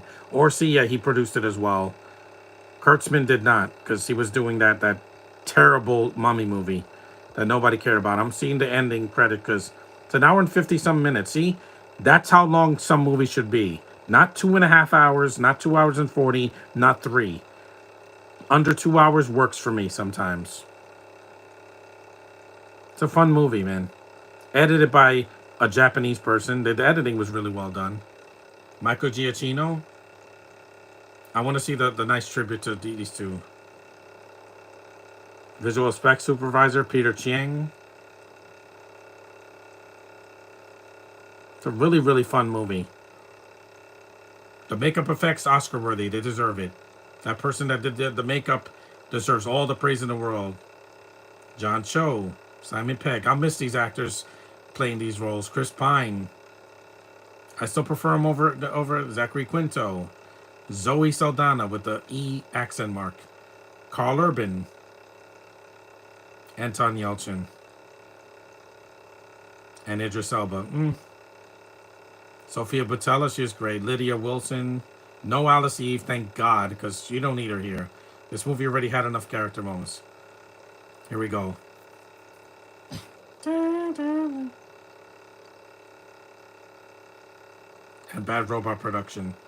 No post-credit stinger, just a nice tribute.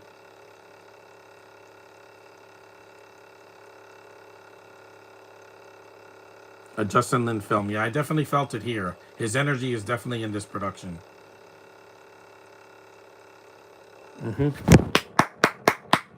Here it is.